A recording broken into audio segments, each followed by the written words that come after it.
নমস্কার বন্ধুরা, আশা করছি সকলেই সুস্থ আছেন এবং ভালো আছেন। সকলের সুস্থতা কামনা করে আজকে আরও একটি ভিডিও শুরু করছি। তো আজকের ভিডিওটা শুরু করছি কিন্তু আমি যাচ্ছি বীরপাড়াতে।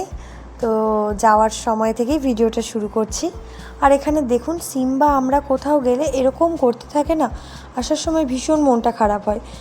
চলে আসবো তাও এই কিছুক্ষণের জন্য বা কিছু দিনের জন্য যদি কোথাও যাই না, ভীষণ মন খারাপ হয়। যখন আমাদের টাইগার ছিল তখন আমরা এরকম ওকে ছেড়ে যেতে ভীষণ মন খারাপ হতো।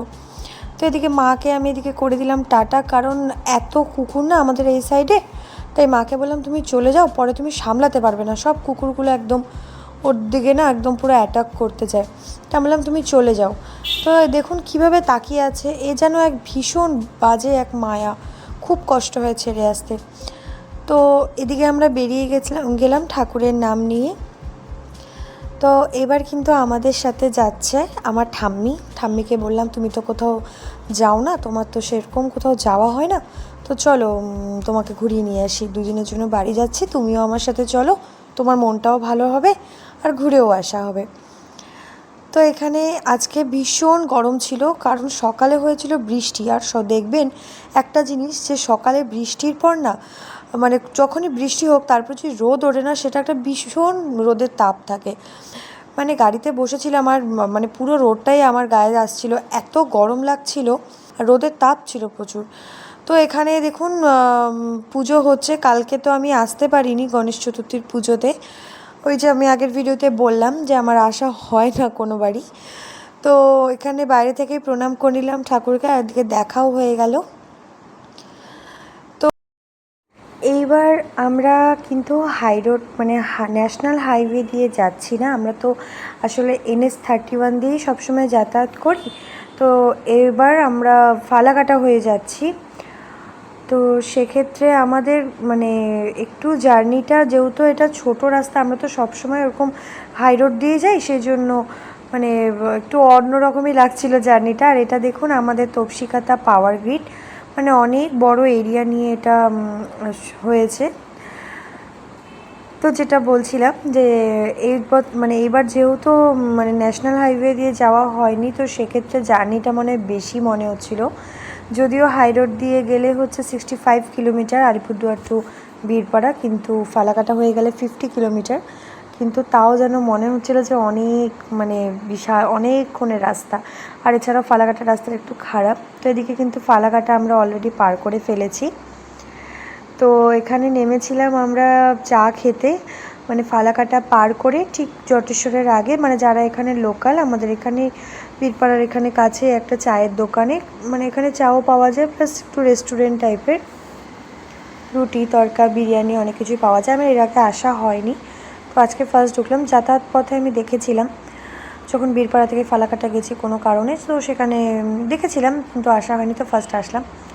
তো যাই হোক, আমাদের সাথে যেরকম ঠাম্মি এসেছে, সেরকম কিন্তু অভ্র বলে একজন ভাইও এসেছে।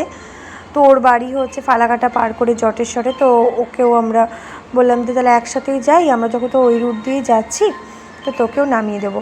তো এখানে আমরা খাচ্ছিলাম হচ্ছে চা, আর এদিকে আমি দেবরাজকে বলছিলাম যে কেমন লাগছে, হাই হ্যালো করছিলাম। এই ঠাম্মি বসে আছে যে অভ্র, এবং তারপরে আমরা চা খেয়ে পুনরায় রওনা হলাম। আর একদিকে আমাদের ফালাকাটা পার হওয়ার পর যে এই রুটটাতে পুরোটাই কিছুটা রাস্তা এরকম গ্রামের সুন্দর ধান চাষ বা বিভিন্ন রকম চাষাবাদের জমি, সুন্দর বেশ গ্রামের পথ ধরে যাচ্ছিলাম। আর তারপরে কিছুটা দূর এগোনোর পর কিন্তু আছে হচ্ছে চা বাগান। হ্যাঁ, সেটা দেখতে পারবেন এখনই আপনারা। এই যে গ্রামের সেই গ্রামের রাস্তা পার করলাম, তারপরেই কিন্তু চা বাগান।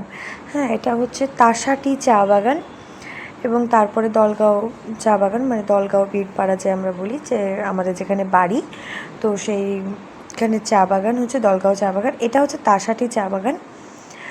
আর এই রাস্তাটা এত সুন্দর একটা রাস্তা। আর এখানে চিতাবাঘ সবসময় থাকে, এখানে একটা জায়গায় সাইন বোর্ডই লেখা আছে যে লেপার্ড ক্রসিং। তো এখান দিয়ে অনেক সময় রাত বিরাতে গেলে চিতাবাঘ দেখা যায়, এবং আশেপাশে অনেক মানুষকে আক্রমণও করেছে যারা আশেপাশে থাকেন। হ্যাঁ, তো এই রাস্তাটা বীভৎস সুন্দর একটা রাস্তা, খুবই সুন্দর, আমার তো খুব পছন্দের রাস্তা। খুব যখন গরম টরম পড়ে তখন বিকেলবেলায় আমি আর দেবরাজ কিন্তু আগেও মানে বিয়ের পরপরও দেবরাজ আমাকে এখানে নিয়ে আসতো, আর হচ্ছে এই রাস্তা দিয়ে খুব যাতায়াত করতাম, আমরা আসতাম, চা টা খেতাম। তো যাই হোক, অনেকটাই কাছে চলে আসছি বীরপাড়ার, আর অনেক দিন পরে বাড়ি যাচ্ছি, খুবই আনন্দ হচ্ছে, খুব মজা হচ্ছে। কতক্ষণে বাড়ি যাব আর ভালো লাগছিল না। দেখবেন বাবার বাড়ি যাওয়ার সময় যেরকম একটা এক্সাইটমেন্ট কাজ করে, সেরকম নিজের বাড়ি যাওয়ার সময় কিন্তু একটা এক্সাইটমেন্ট কাজ করে। মেয়েদের জীবনটাই ভীষণ অদ্ভুত। যখন বাবার বাড়ির থেকে এখানে আসি তখন কষ্টের সাথে একটা মজা থাকে, এবং যখন শ্বশুরবাড়ির থেকে বাবার বাড়ি যাই তখন কিন্তু মানে একটা এক্সাইটমেন্টের সাথে একটা কষ্ট থাকে। তো এই যে বীরপাড়া চৌপতিতে চলে আসলাম, আর খুব কাছে, মানে আমাদের বাড়ির খুব কাছেই চলে এসেছি বলতে পারেন। নিজের শহর যেরকম খুব প্রিয় হয়, সেরকম এটা দেবরাজের শহর, এবং দেবরাজের শহর মানে এটা আমার শহর, আমার খুব ভালো লাগার একটা জায়গা। তো যেরকম আমি আলিপুরে গেলে একটা জোরে করে নিঃশ্বাস নিই, সেরকম এখানে আসার পরেও আমি একটা দীর্ঘ নিঃশ্বাস ছাড়ছি। এই যে আমাদের বাড়ির রাস্তায় চলে এসেছি, আমাদের বাড়ির গলি এটা।